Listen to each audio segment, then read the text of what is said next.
Amém. Meus queridos irmãos, a graça e a paz do Senhor Jesus. Amém? Glória a Deus. Louvado seja o nome do Senhor. Nós estamos felizes por poder virmos à casa do nosso Deus mais uma vez para partilharmos a sua palavra.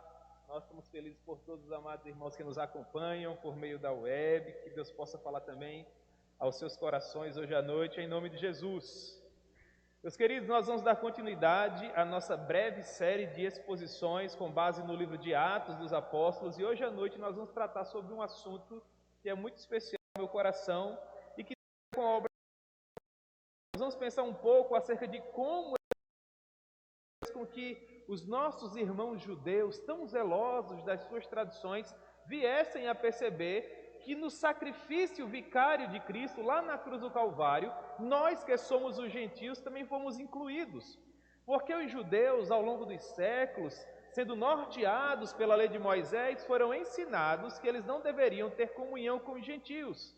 De modo que, mesmo com toda a progressão do Antigo Testamento, mesmo com o ministério público do Senhor Jesus de pelo menos 3 anos, esses judeus zelosos tinham dificuldade de conviver com os gentios.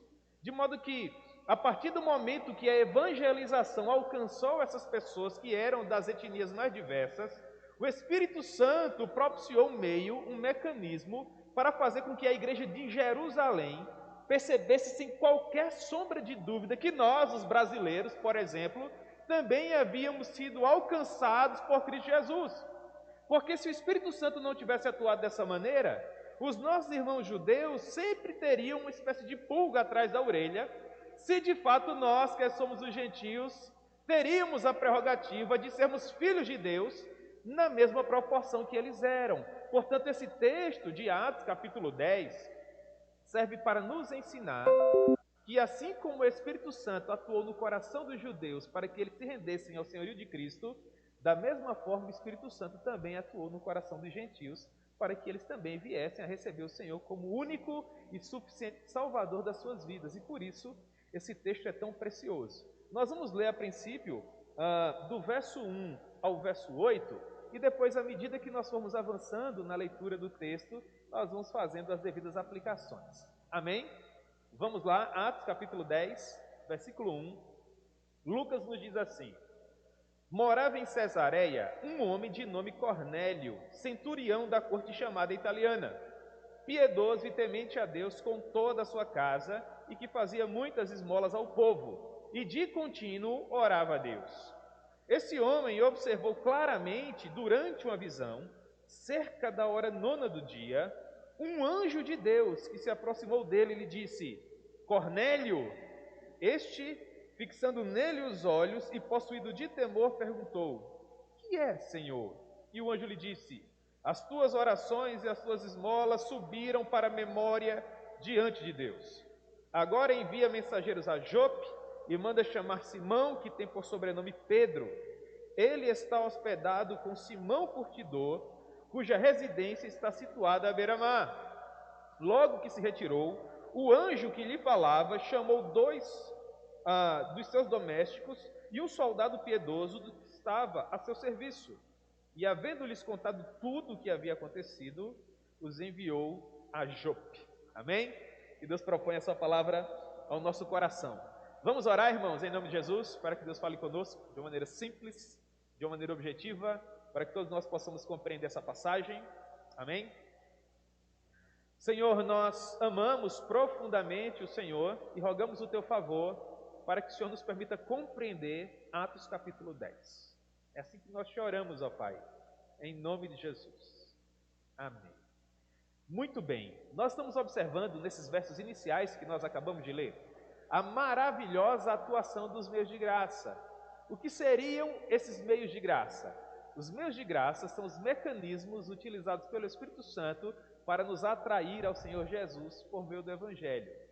Perceba que Cornélio vivia ainda em crassa escuridão. Ele era um prosélito do judaísmo, ele era um homem de nascimento romano, ele era, portanto, um cidadão do império, ele era um cidadão romano, ele estava à frente de uma centúria de soldados, havia uma legião romana na cidade de Cesareia. Uma legião era composta por algo em torno entre 6.000 até 9.000 soldados, e esses soldados eram divididos em pelotões de 100 outros.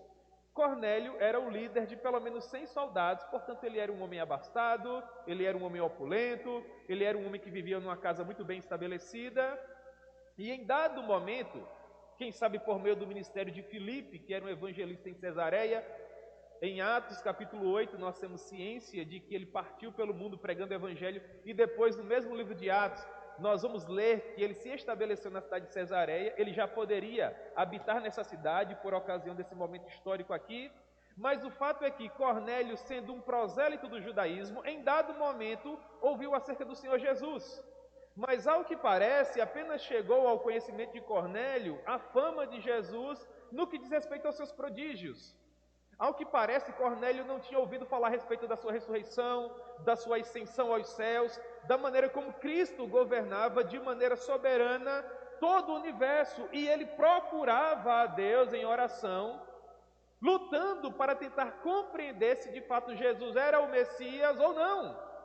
E Lucas nos diz que enquanto essa batalha era travada no coração de Cornélio, Deus ouviu as suas orações. Perceba que pelo fato dele não ter tido ainda acesso ao Evangelho, ele guardava aquele comportamento cerimonial dos judeus quanto às orações diárias. Os judeus oravam às 9 horas da manhã, ao meio-dia e às 3 horas da tarde.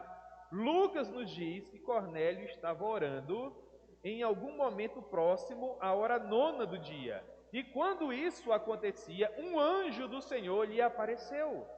Cornélio fixou nele os olhos e ficou estupefato. Ficou maravilhado, como qualquer de nós aqui ficaria. O coração dele começou assim a bater próximo à garganta. E ele fez a mesma pergunta que o apóstolo Paulo fez: quem és tu, Senhor? E o anjo respondeu assim para ele: as tuas orações e as tuas esmolas subiram para a memória diante de Deus. Agora envia mensageiros a Jope e manda chamar a Simão, que atende pelo sobrenome de Pedro. Ele estará hospedado na casa de um outro Simão, que trabalha com couro.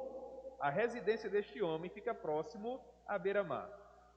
Logo que o anjo se retirou, Cornélio de pronto chamou 2 dos seus servos mais piedosos e um soldado que era tão piedoso quanto ele, que era prosélito também do judaísmo.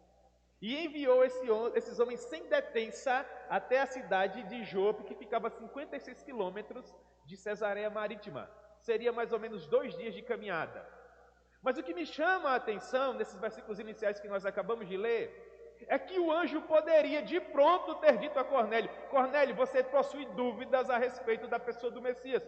Eu quero dizer para você que esse Jesus a quem você ouviu falar, de fato é o Filho de Deus. Ele não apenas morreu ensanguentado na cruz, fora dos muros de Jerusalém, mas ao 3º dia ele ressuscitou para que se cumprisse as Escrituras. E após aparecer por cerca de 40 dias aos seus discípulos, ele subiu aos céus e está sentado à destra do Deus Pai Todo-Poderoso. E se você der ouvidos a essa mensagem, você vai ser regenerado pelo Espírito Santo e passará a fazer parte da família de Deus. Por que foi que o anjo não pregou dessa maneira, Cornélio? Porque não compete aos anjos pregar o Evangelho, irmãos. Isso é a missão da igreja. E esse capítulo 10 ele é fundamental para que nós venhamos a compreender isso. Não é missão dos anjos ou de quaisquer outros seres angelicais pregar o Evangelho. Pregar o Evangelho é a missão da igreja. Isso nos faz pensar naquele famoso texto de Lucas, capítulo 24. Meu Deus, não me falha a memória, agora não me ocorre. Deixa eu ver aqui para não errar a referência para os irmãos. Lucas, capítulo o quê? 24. Os discípulos no caminho de Emaús. Vocês lembram? Eles iam entristecidos porque Jesus havia falecido e até então não havia ainda ressuscitado. Os seus corações estavam pesados, e aí Jesus, em corpo de glória, passa a caminhar ao lado deles. Jesus poderia, num átimo de segundo, manifestar-se de modo que aqueles discípulos o reconhecessem, e eles ligariam os pontos numa velocidade vertiginosa, e dessa maneira eles compreenderiam que Jesus havia ressuscitado. É isso que Jesus faz? Não é! O que Jesus faz? Ele prega o Evangelho. Portanto, o que nós aprendemos com o texto de Atos capítulo 10 e com o texto de Lucas capítulo 24. Que as pessoas que ainda não ouviram o Evangelho jamais serão evangelizadas por meio de visões, de sonhos, de aparições. Elas precisam ser evangelizadas por evangelistas, por pessoas que compreenderam o Evangelho e agora partem por todo mundo pregando o Evangelho a estas mesmas criaturas, para que elas se rendam ao senhorio de Cristo, sejam regeneradas pelo Espírito Santo e passem a fazer parte da família de Deus. Percebam como seria confortável para a igreja se Jesus se materializasse para as pessoas e desta maneira elas se convertessem. Nós não teríamos, irmãos, que mandar missionários por todo o mundo para experimentar tudo o que eles têm experimentado, às vezes sofrimento atroz, por causa do Evangelho. Bastava que Jesus se materializasse ou que ele enviasse anjos. Mas não é esse o projeto. O projeto é ide por todo o mundo e pregai o Evangelho a toda criatura. Essa é a missão da igreja. Por quê? Porque a palavra de Deus é suficiente. Por mais que Deus possa, dentro do seu eterno poder, enviar anjos para tratar conosco, anjos são seres ministradores enviados por Deus para missões específicas. E Deus pode enviá-los a qualquer tempo. Por mais que nós venhamos a ter esse tipo de experiência, essa experiência jamais vai substituir a comunicação do Evangelho. Deus nunca vai enviar um anjo a uma tribo indígena para pregar o Evangelho, porque isso iria de encontro ao princípio que ele estabeleceu em sua própria palavra. E Deus não pode se contradizer. O texto de Atos, capítulo 10, serve para nos lembrar dessa sublime responsabilidade que nós recebemos. E Lucas avança, versículo 9. No dia seguinte, indo eles de caminho, estando já perto da cidade, subiu Pedro ao eirado por volta da hora sexta, a fim de orar. Estando com fome, quis comer, mas enquanto lhe preparavam a comida, sobreveio-lhe um êxtase.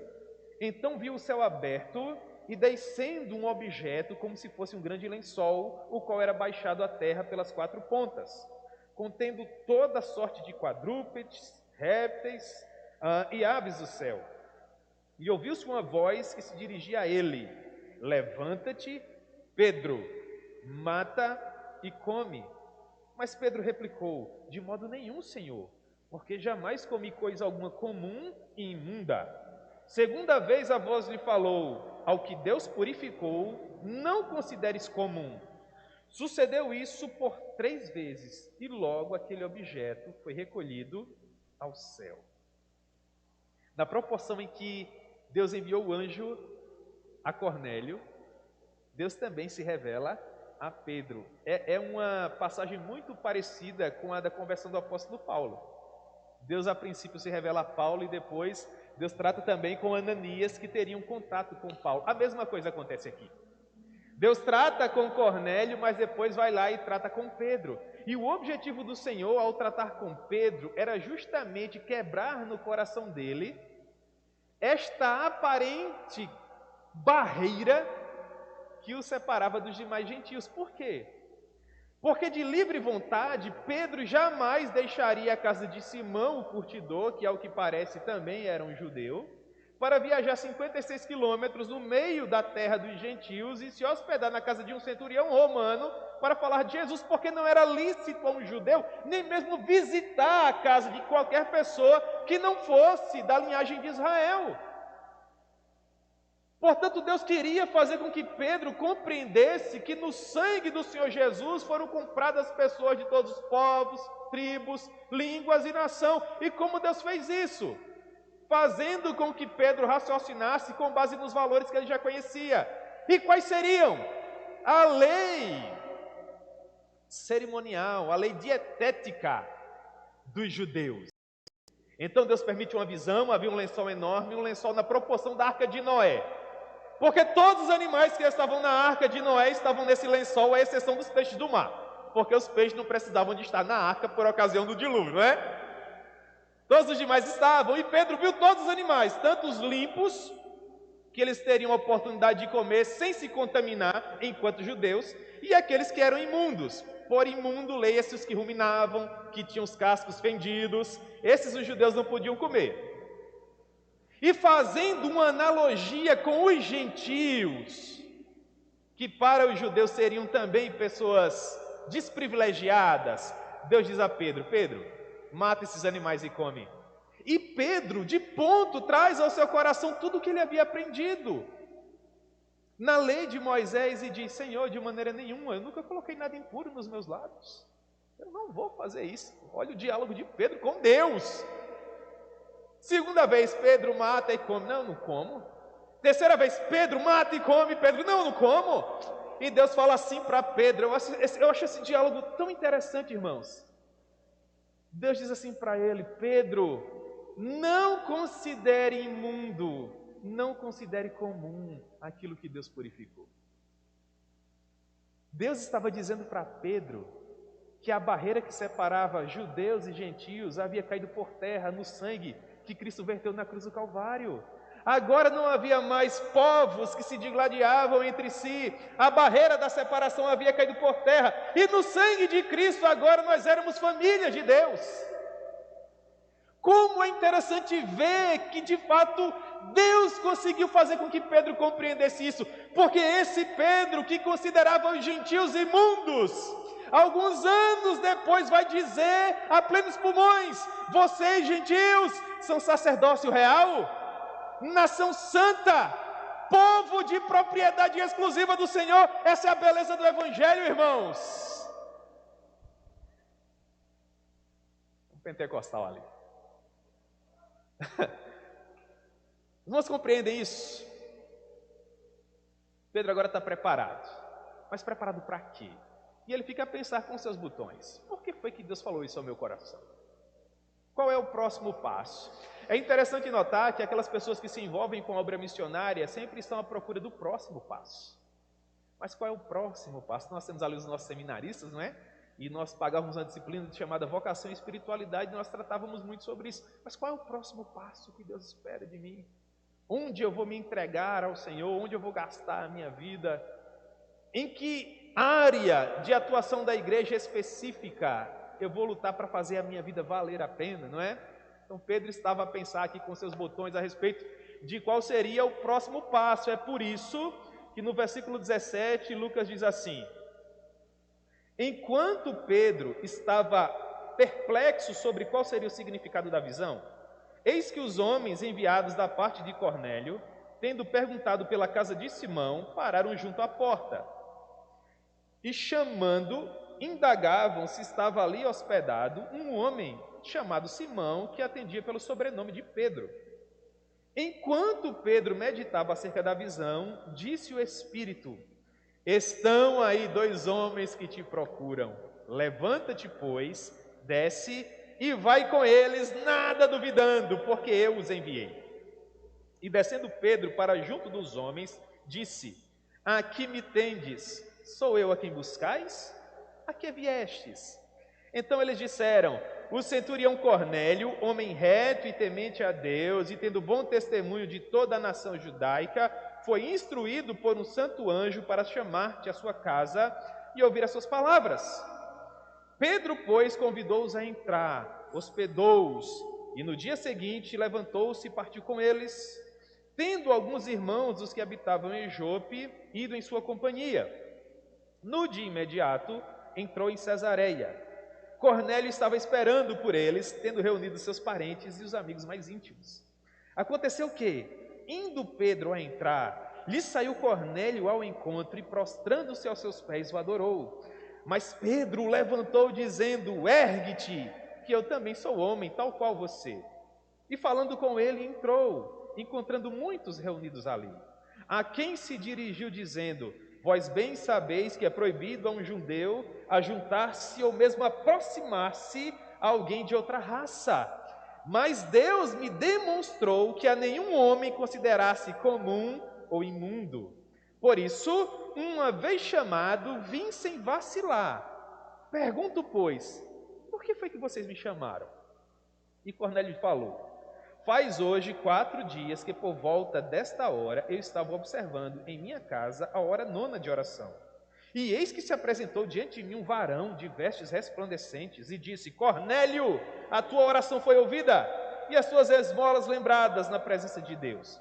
Manda, pois, alguém a Jope a chamar Simão, que tem por sobrenome Pedro. Ele se acha hospedado na casa de Simão, que é curtidor, e a casa fica na beira do mar. Portanto, sem perder tempo, eu mandei te chamar, e você fez muito bem em vir. Agora, pois, todos nós estamos aqui reunidos na presença de Deus, prontos para ouvir tudo aquilo que Deus manda você falar. Que coisa linda, irmãos! O culto já estava preparado, a liturgia já estava encaminhada. Então Pedro falou assim: de fato eu reconheço que Deus não faz acepção de pessoas. Pelo contrário, em qualquer nação, você podia até sublinhar isso na sua Bíblia, em qualquer nação, aquele que o teme e faz o que é justo e é aceitável. Esta é a palavra que Deus enviou aos filhos de Israel, anunciando-lhes o evangelho da paz por meio de Jesus Cristo. Este é o Senhor de todos. Vós conheceis a palavra que se divulgou por toda a Judeia, tendo começado desde a Galileia, depois do batismo que João pregou. Como Deus ungiu a Jesus de Nazaré com o Espírito Santo e com poder, o qual andou por toda parte fazendo o bem e curando a todos os oprimidos do diabo, porque Deus era com ele. E nós somos testemunhas de tudo que ele fez na terra dos judeus e em Jerusalém, ao qual também tiraram a vida pendurando no madeiro. A este ressuscitou Deus no terceiro dia e concedeu que fosse manifesto, não a todo o povo, mas às testemunhas que foram anteriormente escolhidas por Deus, isto é, a nós que comemos e bebemos com ele, depois que ressurgiu dentre os mortos. E nos mandou pregar ao povo e testificar que ele é quem foi constituído por Deus, juiz de vivos e de mortos. Dele todos os profetas dão testemunho de que por meio do seu nome todo aquele que nele crê recebe a remissão de pecados. Eis a missão de Pedro. A viagem de Cesareia a Jope levava 2 dias. Seria metade do caminho de Campina Grande a João Pessoa. E de Jope a Cesareia mais 2 dias. É por isso que Cornélio diz: há 4 dias eu estava observando a hora 9ª de oração, e um anjo do Senhor me apareceu dizendo que você, Pedro, estava hospedado na casa de Simão, o curtidor, teria condições de sanar as nossas dúvidas. Então, sem perder tempo, eu enviei 2 dos meus servos e o meu soldado mais piedoso à sua procura. E agora eu, os meus familiares e demais pessoas da região de Cesareia, todos nós estamos aqui reunidos e nós queremos saber. Você consegue perceber a urgência nas palavras desse homem? O que de fato Deus mandou você nos dizer, porque nós sabemos que isso vai mudar a nossa vida. Nós sabemos que nós jamais seremos os mesmos. Nós sabemos que a nossa vida nunca mais será da mesma forma. Que mensagem preciosa! E quando Pedro, que caminhou 3 anos com Jesus e viu tantas coisas extraordinárias, percebeu tudo aquilo que estava acontecendo, ele teve que dizer: de fato, o Evangelho é democrático. De fato, o Evangelho é para todas as nações. De fato, o Evangelho é para todos os povos. De fato, não há coração tão duro que a mensagem não possa quebrar. Não há nenhuma história tão negra que o Evangelho não possa purificar. Não há ninguém que se encontre num poço de melancolia, de depressão, de desespero tão profundo que o Evangelho não possa resgatar. E é interessante notar que o apóstolo Pedro, ele começa a pregar o Evangelho exatamente do ponto onde Cornélio e as pessoas que conviviam com ele nutriam dúvidas. Perceba que no versículo 37 ele começa dizendo assim: vós conheceis a palavra que se divulgou. Vocês lembram que eu disse no princípio da minha fala que Cornélio conhecia acerca da fama de Jesus? Dos milagres que ele operou, dos anos em que ele esteve caminhando sobre a face da terra, de tudo que o Deus Pai, através do Espírito Santo, fez por meio do Deus Filho. É isso que Pedro está dizendo no versículo 37. Vós conheceis a palavra que se divulgou por toda a Judeia, tendo começado desde a Galileia, depois do batismo que João pregou, como Deus ungiu a Jesus de Nazaré. O que Pedro está fazendo? Pedro está pregando o Evangelho, irmãos, da maneira mais simples, da maneira mais objetiva, algo que todos nós podemos fazer. Às vezes nós floreamos demais e laureamos, e usamos um vocabulário muito rebuscado, e uma teologia muito refinada, quando na verdade falar acerca de Jesus, para quem quer que seja, é simplesmente dizer quem nós éramos, o que Jesus fez por nós e quem nós somos hoje. Perceba que Pedro não traz uma teologia muito rebuscada, não cita teólogos festejados, não, ele diz: olha, eu vim aqui falar a respeito do Jesus, que foi ungido com o Espírito Santo e com poder, que andou por toda parte fazendo bem e curando as pessoas que eram oprimidas pelo diabo. Ele diz no versículo 39, nós somos testemunha de tudo que as pessoas fizeram com ele em Jerusalém, pendurando-o no madeiro, mas ao terceiro dia ele ressuscitou. Essa palavra testemunhar que Pedro usa é fundamental para a compreensão do Novo Testamento. Por quê? Porque a missão dos 12 apóstolos fora testemunhar a respeito da ressurreição de Jesus. É por isso que nós recebemos a chamada doutrina apostólica. É a doutrina da prova da ressurreição, do fato da ressurreição, da verdade da ressurreição. Eu me emocionei muito assistindo o filme Paulo, Apóstolo de Cristo, mais uma vez na Netflix. Já assisti algumas vezes. Dentre todas as vezes que eu chorei, uma que foi muito especial, ocorreu no momento em que Paulo estava sendo ameaçado de morte pelo oficial romano. Eu vou falar um spoiler para vocês aqui, mas vocês não assistiram o filme, né? E o que ocorre? Prestes a perder a vida, em dado momento, o homem procura fazer com que Paulo viesse a renunciar à sua fé, ou aconselhar demais outras pessoas a renunciarem à fé, indagando se de fato valia a pena morrer por uma mentira, querendo dizer que de fato Jesus não havia ressuscitado.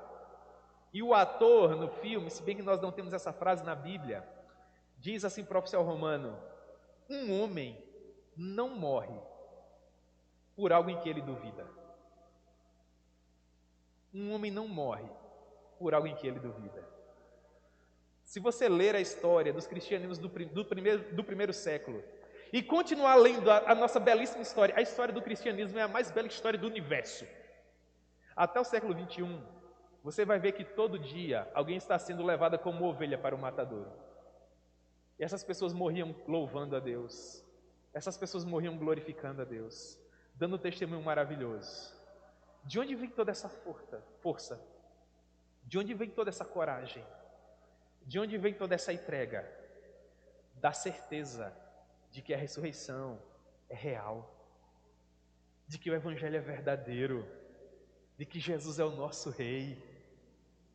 Essa era a missão dos apóstolos, testemunhar a respeito da verdade do Evangelho. E Pedro diz que Deus nos mandou, versículo 42, pregar ao povo e testificar que ele foi constituído por Deus juiz de vivos e de mortos, e que todo aquele que nele crê, versículo 43, receberá o perdão dos seus pecados. Só o judeu que nele crê? Só o samaritano que nele crê? Todo aquele que nele crê.